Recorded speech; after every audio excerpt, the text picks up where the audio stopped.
first thing that hits you is the smell, before the sounds, before the heat, before the rough shiver at your back and the glare from under a hooded brow. It's the overwhelming stench that grips your senses, smoke from damp wood, unwashed bodies, stale beer, spilled blood, a hint of vomit that's long since dried into the floorboards. You stand stunned in the threshold of the medieval tavern, and instantly, you know you don't belong here. It's dim, lit only by flickering tallow candles wedged into iron sconces and the orange glow of a low hearth in the far corner. The smoke from the fire has nowhere to go. It curls across the rafters and pulls in the ceiling like a living thing. You cough. A mistake. Heads turn. You look like an outsider. Your posture, your hesitation, even the way you breathe too cleanly. No one here trusts that. You haven't earned the right to take up space. Someone shouts. That grizzled voice, thick with ale and threat. Buy or be gone. You fumble for coins. A few battered silver pieces you don't remember acquiring. You hold one up and a bony hand snatches it. A nod toward the bar. That was your toll. You've bought time. Nothing more. You push your way toward the counter, sidestepping the chaos. Two men arm wrestling with a knife stuck in the table between them. A toothless bard half asleep over a broken lute. A woman counting bruises on her thigh by candlelight. Laughter snarls, the crash of a cup. Somewhere, a dog growls, or maybe it's a man. It's hard to tell. The bar is sticky. Behind it, a man with eyes like burnt charcoal doesn't greet you. He simply waits. You don't recognize the drinks, no labels, no options. He hands you a mug of something dark and steaming. It smells like boiled wheat and ashes. You nod in thanks. He doesn't nod back. You turn, cup in hand, and look for a place to sit. There isn't one. Every table is claimed and territory is blood. You find a space on a beam near the fire. You sit, you drink down, it burns your throat. Your eyes water. No one reacts, time drags. The heat of the hearth seeps into your boots. You think, for a moment, you might relax. Then you feel it, a presence. Beside you, a man, barely older than you, but with scars down his neck and a smile that says he doesn't need a reason. He leans in, you knew. You hesitate. He grabs your mug, drinks what's left, and places it back in your hand. Now you owe me. You look up. Eyes around the tavern are watching. This is a test. Say the wrong thing and you might not leave. You nod. What do you want? He laughs. You'll find out. He walks away. You're not sure if that was a threat or a welcome, maybe both. A woman approaches next, taller than you, with dirt under her nails and a dagger on her hip. She doesn't smile. She sets a wooden bowl in front of you. Eat or leave. Inside the bowl, something thick, gray, and steaming. A stew, gruel, you don't know. It smells better than it looks. You eat. It's hot, salty, strange. You don't ask questions. Two men near the hearth begin shouting. One accuses the other of cheating. Cards hit the ground. A stool flips. The room doesn't react. They've seen this before. You freeze. Then the fight begins. Fists, elbows. A tankard used like a club. One of them crashes into the table next to yours. A woman screams. The barkeep doesn't move. You duck as a chair is hurled. Splinters shower your hair. You keep your eyes down. The brawl ends almost as suddenly as it began. One man limp, the other bleeding. Both alive. Barely. Someone drags them out. The fire crackles. A bard strikes a lazy note on his lute. Life continues. You realize this place doesn't stop for violence. Violence is the rhythm, and you're out. Rhythm. Asterisk night falls heavier now. The smoke from the hearth thickens. The scent of spilled ale and sweat grows denser. Somewhere, a rat scuttles between the cracks in the floorboards. No one cares. The tavern lives on, not by rules, but by rhythms you haven't yet learned. You sit bowl empty, trying not to draw attention. The man from before, the one who drank from your mug, has disappeared. You scan the room. New faces now, hooded ones, travelers. Some too quiet, others too loud. It's as if the tavern breathes, and every hour it exhales a new crowd. Burly men play dice with carved bones. Another sharpens a dagger on the edge of a wooden beam. In the corner, a woman with wild hair tells fortunes with chicken bones and a black cloth. Someone mutters a prayer, not to God, but to something older. There's a shrine near the door. Faded flowers, a cracked wooden idol, and a coin bowl that never empties. You don't know the customs, the gods, or the lines not to cross. And crossing lines here means more than a dirty look. The barkeep claps his hands. Silence doesn't follow, but volume lowers. He speaks, voice like gravel. We've got one bed left.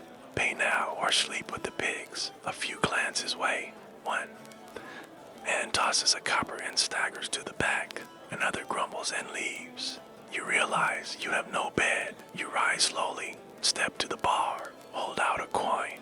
He takes it without thanks, points a ladder, steep, uneven. You climb carefully, each step groaning under your weight. At the top, aloft, barely higher than your shoulders. One long room, 7 bodies already lie on straw mats. Most snore, one twitches. It smells worse than below. You find a corner, no mat, just floor. You curl up, bring your cloak tighter. Someone coughs beside you, wet end, deep. You don't sleep, not really. Downstairs, the noise continues. Laughter, a scream, silence, then music. Then something shatters. At some point, maybe an hour before dawn, the tavern grows quiet. You drift off, and wake with a boot to your ribs. Out, says a voice. Cleaning, you stumble down the ladder. Blurry-eyed, your mouth tastes of ash outside. The sky is pale gray. A thin mist hugs the ground. You exit the tavern. There's no breakfast, no farewell, just the cold. You circle around, find the well, and splash water on your face. You're still alive, but barely. Then you hear it, a voice behind you. You survive the night. It's him, the man from the night before. He smiles again. That's rare. You nod, unsure what to say. He leans in. I've got a job, and I think you owe me.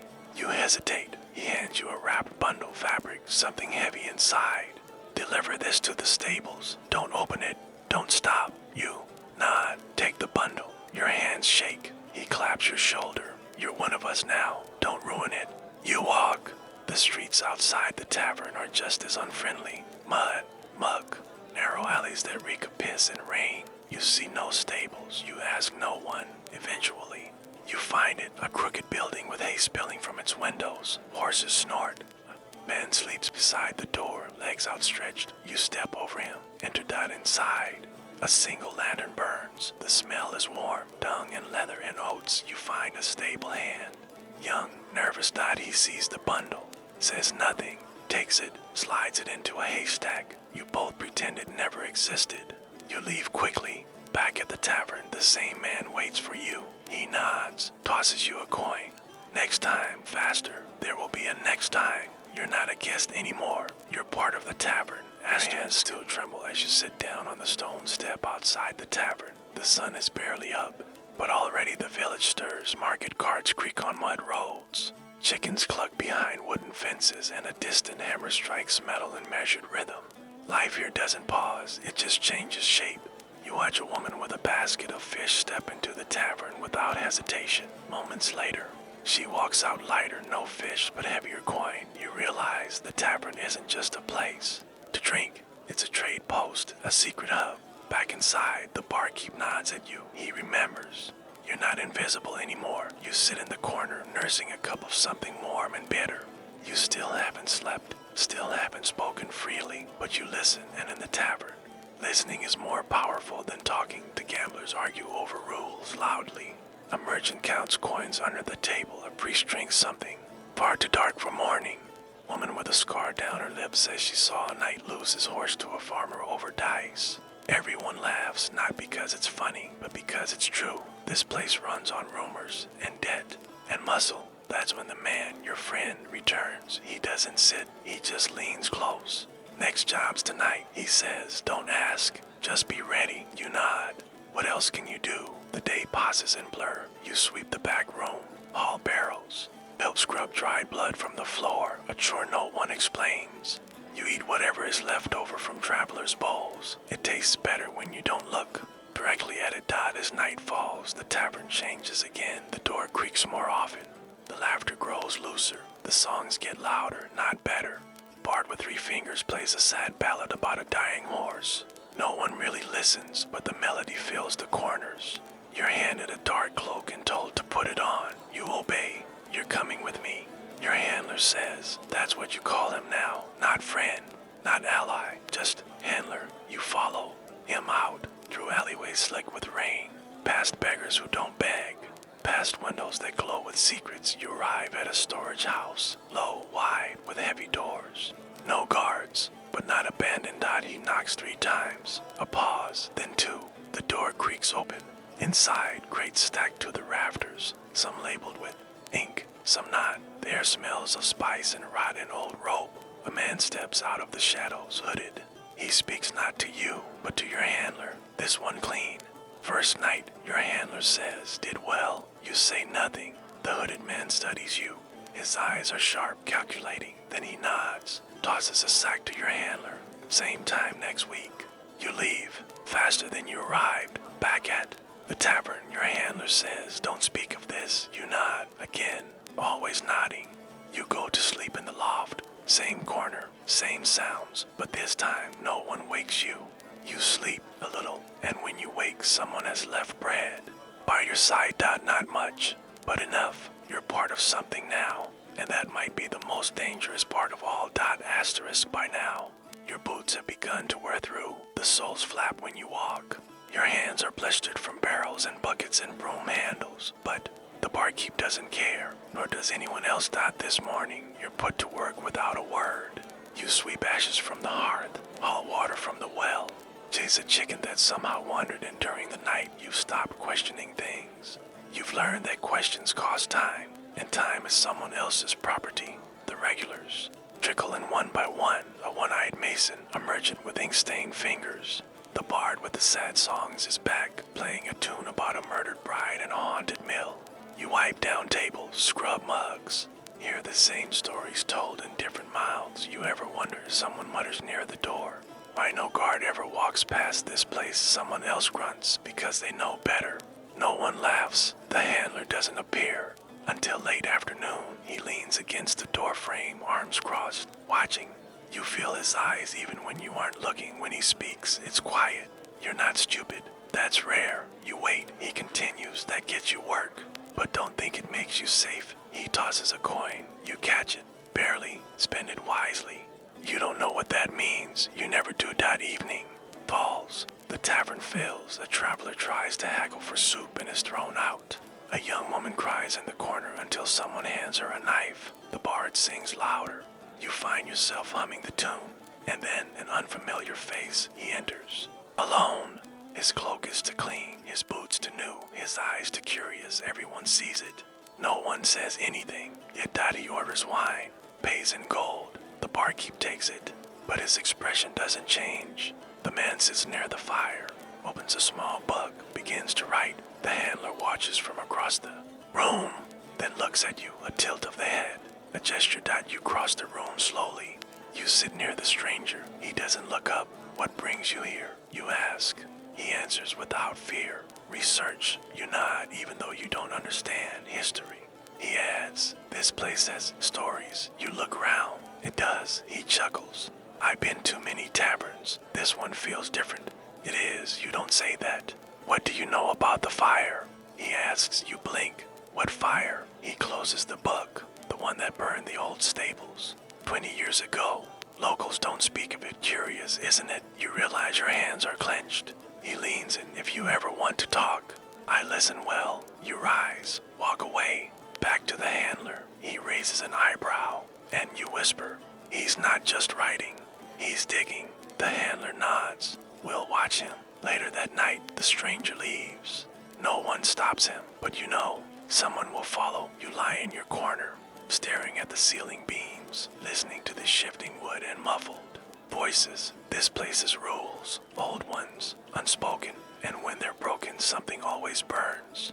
Asterisk. The next morning, the tavern feels colder, the air sharper, as if the walls themselves know something is coming. You step outside to fetch water, and notice a trail in the mud, boot prints fresh, headed into the woods.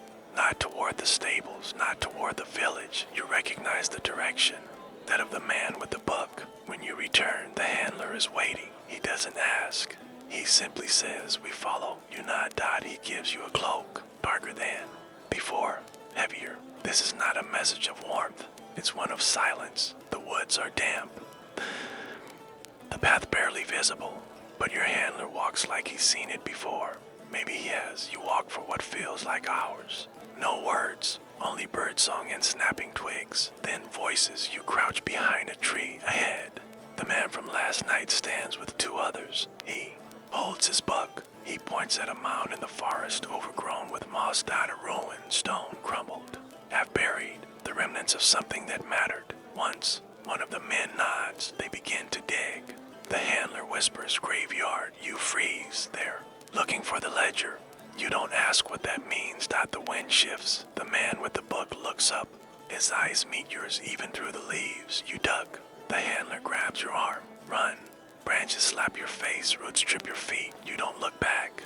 Just run. Back at the tavern, breathless. The barkeep is waiting. He doesn't speak. The handler only says he knows. The barkeep nods. Then we must act. That night, the fire burns lower than usual.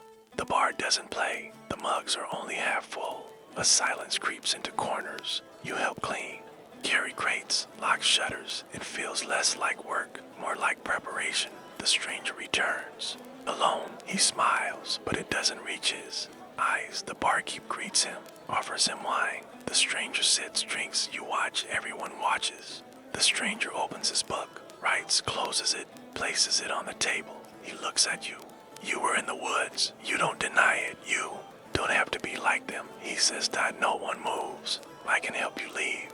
There's a world outside this tavern, one that doesn't run on silence and threat. You believe him. Almost not. Then the barkeep speaks. There is no leaving. The stranger sighs. Then I was right. He stands, grabs the book, walks toward the door. He doesn't reach it. Someone blocks his path. A man you've never seen speak before. Broad, scarred, silent. The stranger raises his hands. Don't. But the silence answers him. The lights dim. The night ends. The book is never found. The next morning, the tavern is quieter than usual. Fewer voices, no loot. Even the floorboards creak less. Something has shifted, not visibly, but undeniably. You sense it in every look, every pause, every unspoken word. You scrub the tables in silence. No one tells you what happened to the man with the book. No one mentions his name. His absence is a ghost dot. By mid-morning. The handler appears, hands in his cloak. He tosses you a satchel. Take this to the smithy, he says. Give it to Kurt.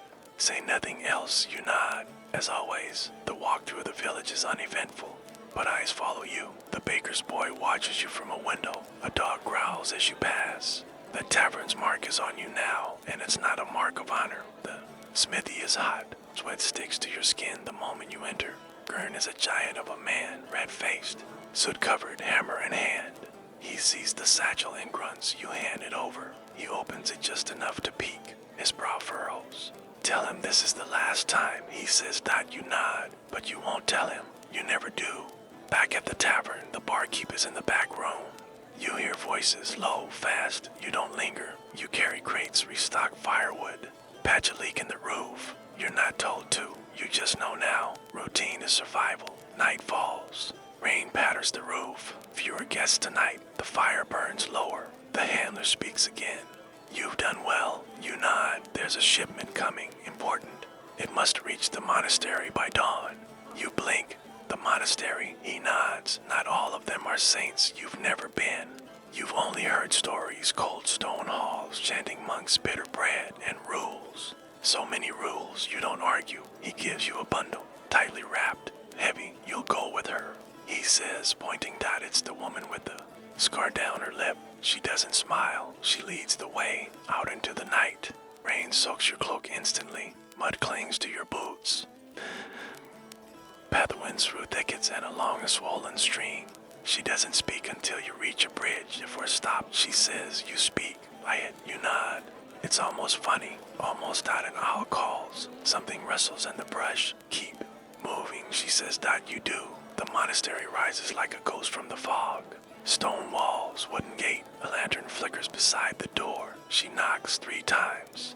The same rhythm as before. A monk opens, young, pale. He doesn't ask questions, just gestures. Inside, it's warmer. Candles flicker. Voices chant from a distant. While she hands over the bundle, the monk disappears. You wait. Finally, he returns. Hands her a small pouch. She weighs it, nods. You leave. On the walk back, she says nothing. At the tavern, the barkeep is waiting. He doesn't smile, doesn't frown. just nods. The woman vanishes upstairs. You stay by the fire, dripping cold. The handler sits beside you. You've learned, he says. You don't answer. You still think about leaving. You do, but you lie. No, he chuckles. Good, then you might live through the week. Asterisk the next day. You're woken not by the usual boot to the ribs, but by silence. The loft is empty. The sun barely rising. Below, the tavern is lit. Not with candles, but with morning. You descend the ladder. The barkeep stands alone, polishing mugs that don't need polishing. He looks up. You'll serve today. You blink. Me. He nods. You've seen enough. Time to be seen. You tie the apron. Take the tray. The tavern is nearly empty, but that won't last. By noon, the crowd returns. Not the usual mix, but travelers, merchants, one with foreign coins, one with a crossbow. You take orders. Deliver mugs. Avoid questions. Where's the girl with the scar? Someone asks. Gone. You say. Gone where? You don't answer. By evening, it's busy again. The bard plays a new tune. The handler sits in his usual corner. You bring him mead. He nods barely. A young boy enters, no older than 10. Barefoot, pale, he scans the room, then walks straight to you. Message, he whispers, from the monastery. You take the slip of parchment, open it. Only 3 words. He's coming back. You look up. The boy's gone. You pass the message to the handler. He reads it, burns it in the fire. Prepare. He says, you don't know how. That night, locks are checked twice. The back alley is blocked with crates. Knives are clean, not for food. The tavern doesn't sleep. And neither do you. Asterisk rain lashes the windows. The fire sputters low. You sit near the back, apron damp, hands clenched. The barkeep nods at the door. He'll come at night. They always do. The handler joins you. Keep watch, he says. Don't act. Just see. The hours pass. The regulars fade. One by one, stools empty. Shadows lengthen. Then, the door creaks. He's back. The man. From the woods. The one who dug into silence. This time, he's alone. Wet cloak. Muddy boots. A new book. He sits. Same place. You bring him ale. He nods, smiles. Still here, he says. You don't reply. I'm not here for trouble, he adds. Just the truth. You glance at the handler. He watches you in moving. The man opens the book. Writes, drinks, writes again. An hour pauses. Then he stands. No one stops him. He walks to the door. Pauses, looks back. The dead don't stay buried, he says. Then he's gone. The handler rises. Follow, you do. The streets are slick. Fog swirls. You move like shadows. Silent, quick.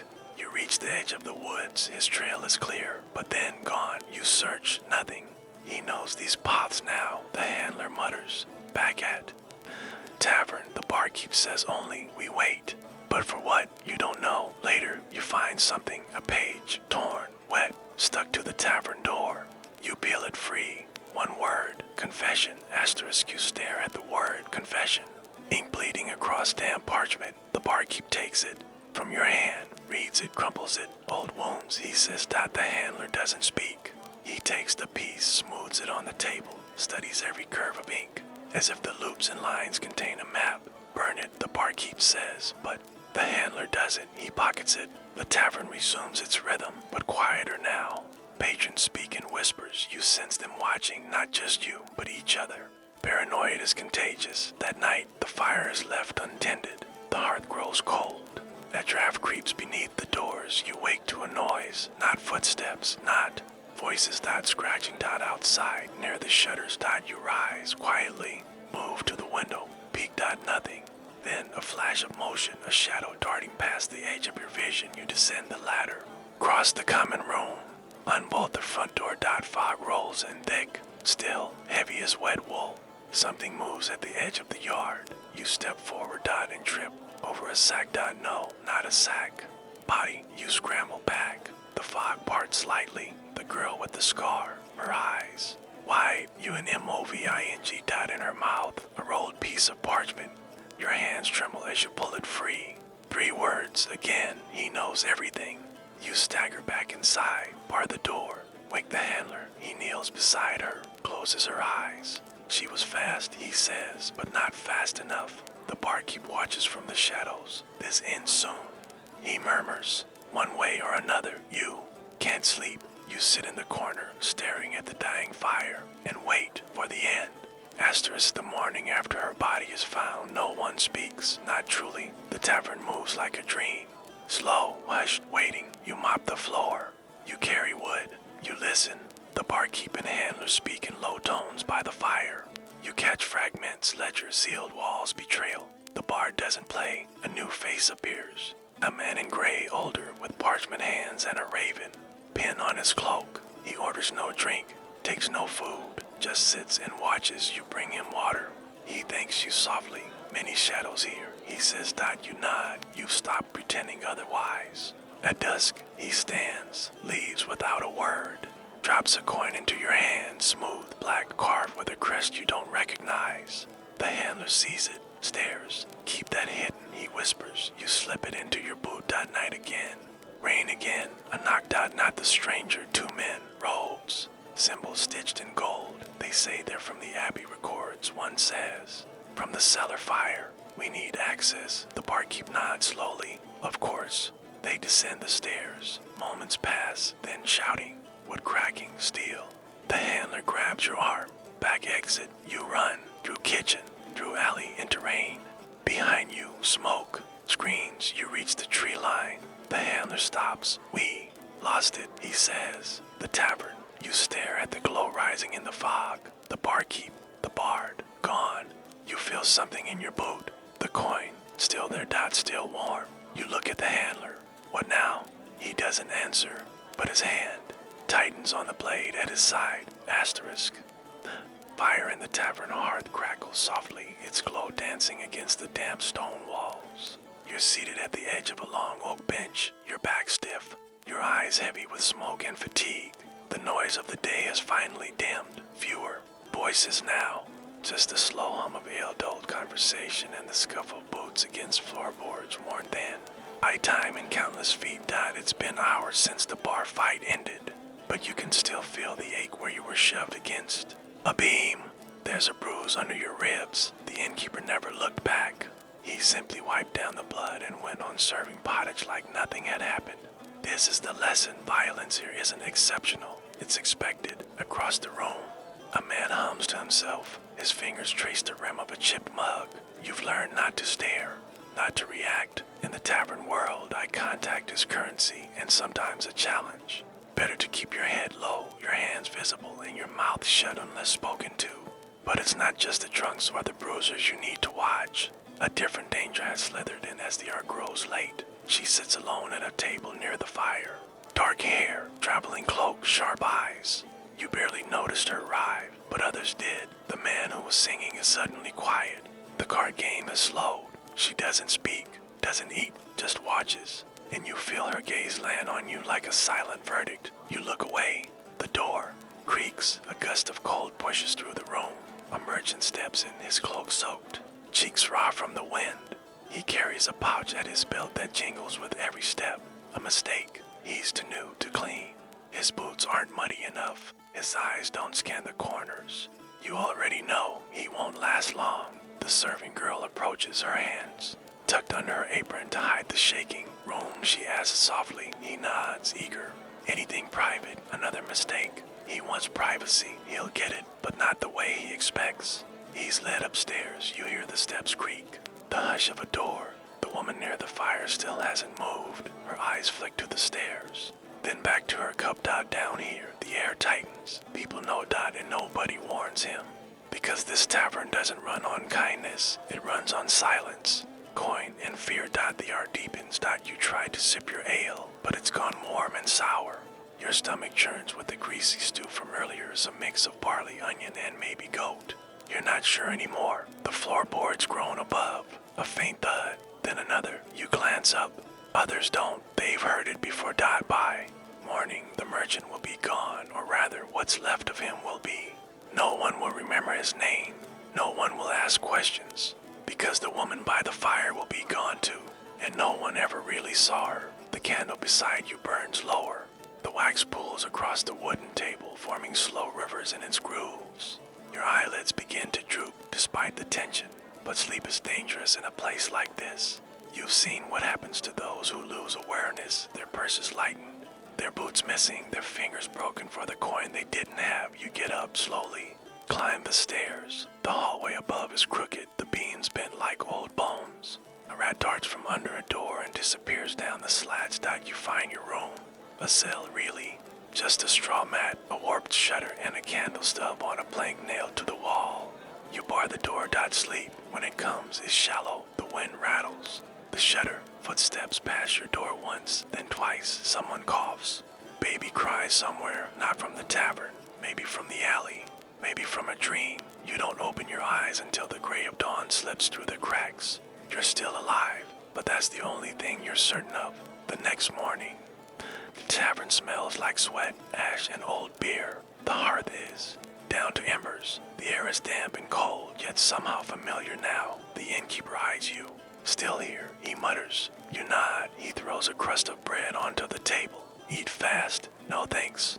No smile. Just survival. You glance around. No sign of the merchant. His cloak still by the door. But no one mentions it. The woman gone. Her table empty. Her cup clean. You eat in silence. Boy bursts through the door with a pail of water and dumps it near the hearth. He's missing 2 fingers. You don't ask why, because now you understand. In a medieval tavern, the fewer questions you ask, the longer you live. Asterisk, the rain starts again around midday.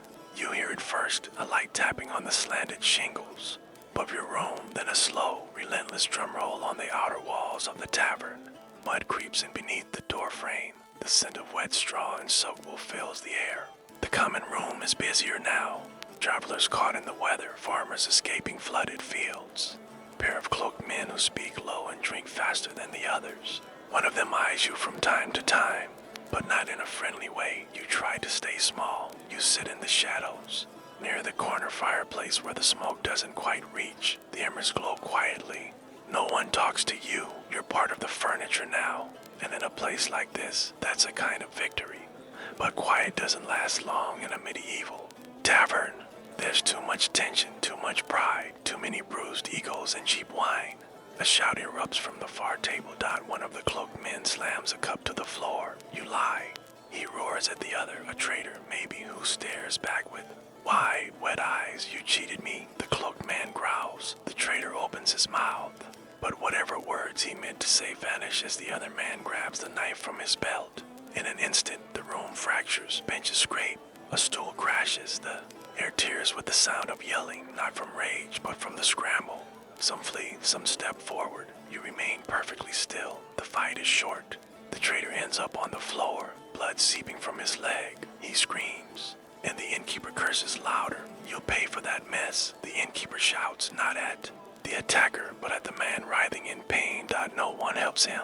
He'll walk with a limp for the rest of his life, if he walks at all.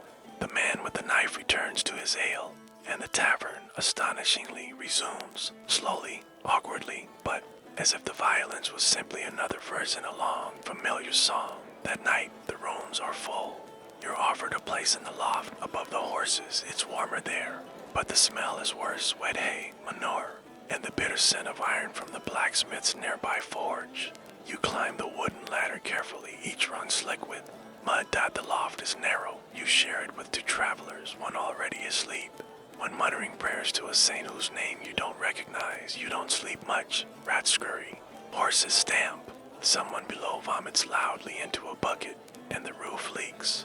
A slow drip finds your shoulder and doesn't stop all night. By morning, your shirt is soaked through, and you've developed a cough that catches in your chest and refuses to leave. There's breakfast here, not unless you pay. You consider asking for something, anything, but the barkeep's face tells you that won't go well. So you settle for water from the barrel out back, stale and cloudy, and a crust of bread someone left on a bench. Half-eaten and stiff with age. It's enough. Barely. By midday, the rain has stopped. The streets outside are a swamp. You're handed a broom and told to sweep the floor, even though it's more mud than wood now. You work quietly. A woman approaches, not the same one as before. This one is older, with long gray hair dyed in a knot and a voice like gravel. She doesn't speak to you at first, just watches. Then finally, you're not from here. You say nothing. That's fine, she adds. Neither are most of us by the time the ale runs out. She sits near the fire. Her eyes flick over the room. You follow her gaze, a drunk passed out in the corner, a man repairing his boot with a bent nail, a girl crying softly behind the ale barrels. Stay long enough, the woman says, and you stop asking where anyone came from. You nod, it's all you can do, before she leaves. She drops a small coin on your bench. For later, she whispers, you'll need it. That night, a storm breaks across the sky, thunder shaking the rafters, lightning illuminating the faces of men who drink to forget the danger outside. Or maybe inside, you're back in the loft again. But this time there's a fourth shape in the shadows. You don't remember him coming in. He doesn't speak, but he watches, and that, in this world, is worse than anything he could say. Asterisk. The storm doesn't break until morning. You wake to gray light filtering through the gaps in the loft's timbers, the wind still humming through cracks in the wood. The stranger who shared the floor with you is already gone. His space is empty. Blanket, no sack, not even a straw imprint to prove he was ever there. It unsettles you. You climb down carefully. The ladder creaks. Your knees ache. Every bone in your back reminds you that this isn't a bed built for rest. It's storage that happened to fit your body. Downstairs, the tavern smells of old ale, wet dog, and smoke that never seems to rise out of the chimney properly. A few patrons snore into their arms. One man is face down on the table. You don't know if he's asleep or dead. You don't check. The innkeeper grunts as you pass. That's the only greeting you get. You've learned not to expect more. You ask for water. He gives you a half-full mug with something floating in it. You drink anyway. Your throat is dry. Your mouth still tastes like mildew and ash. A girl sweeps near the hearth. She can't be older than 12. Her sleeves are too long and she hides her hands. You realize why when you catch a glimpse of her fingers, raw, red, blistered, burned maybe from the fire or the cauldron. She avoids your eyes. Everyone here avoids everyone's eyes. Outside, the village is still half drowned. That reaches your ankles in the alley. Chickens roost in places they shouldn't. A man empties a chamber pot into the street and nods at you like it's nothing. It is nothing to him. You return inside just in time to see two men barge through. The tavern door soaked to the bone, one carrying a sack over his shoulder, a large sack. Something inside shifts. They speak to the innkeeper in hushed tones. He nods once, then gestures toward the cellar door. They disappear below, the sack bumping against the stairs. You want to ask. You don't single quotes T. Instead, you return to your seat by the wall, the one farthest from everything. Around midday, a bard enters. Not a real bard. He's too thin, too patched, too wary, but he has a lute strapped to his back. And the room, surprisingly, welcomes a break in tension. He sings. A soft, rattling voice. The lyrics make little sense. Something about a king who lost a cow and gained a war. But no one cares. They just listen. Or pretend to. One man cries. No one mocks him. You're not sure if it's the song or something else. When the bard finishes, he's paid in old bread and 1 copper coin. He bows deeply as if it were gold. You wonder what would happen if you sang. Or told a story, something from your world. But this place is no space for stories that don't end in loss. Later that day, someone recognizes you. Not really you, not your name, but your face. Or something in your walk. A tall man with one eye and too many scars sits down across from you. You from the eastern roads, he asks. You don't answer. But not, he says. You don't smell like horse piss. You both laugh. Nervously, he offers you a sip from his flask. You decline. He nods. As if that was a test. Maybe it was. You work. You nod. He gestures at the hearth. Wood's low. Chop some. It's not a request. Outside in the cold, you find the axe buried in the stump. The wood is damp and knotted, horrible to split. You chop anyway. It's easier than speaking. Safer than waiting. Your hands blister again. By nightfall. The tavern has changed once more. New faces, new tensions. Someone lost a dice. Someone else is missing a purse. The innkeeper doesn't intervene. He rarely does. Justice here is self-administered and poorly. That night, you hear arguing in the room next to yours. A woman shouts. A man grunts. Then silence. Then a slow knock. At your door, you freeze. The knock comes again, softer this time. Almost polite. You don't answer. For a long pause, the footsteps retreat. You wait a full hour before you sleep. And even then, one eye remains open. Because in a medieval tavern, sleep is a luxury, trust is suicide, and no one lasts forever. Asterisk, the days begin to blur. You no longer know how long you've been in this tavern. The sun never shines long enough to count. Meals blend into each other, always some variation of broth, bread, or something you don't ask questions about. The sounds are the same. Boots on floorboards, coughing from behind the hearth, the constant creak of wood under pressure, but something shifts. One morning, the innkeeper calls you by a name. It's not your name, but it's a name. A grunt, really. A sound that means you, but sharper. More specific than before. You respond to it. That's how it happens here. You're not given a name.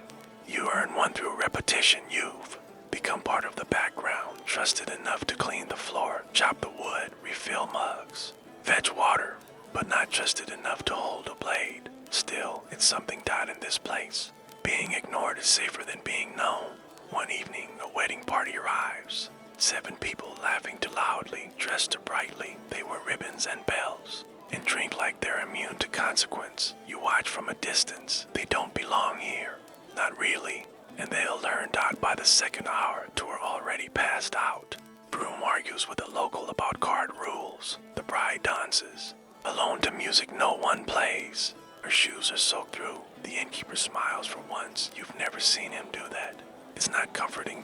Later, you see him whispering to the tall, scarred man by the door. The same one who gave you the chopping job. The same one who never drinks but always watches. You see money change hands. That night, only 5 of the wedding party go upstairs. You don't see the other 2 again. No one asks. Rain returns with a vengeance the next morning. You're sent to patch the roof with old thatch and mud. It doesn't help. Everything still leaks.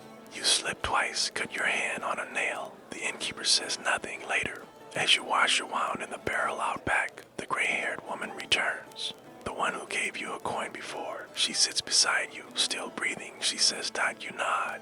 Hands you a bundle of cloth. Inside, garlic cloves, dried moss, a strip of boiled linen.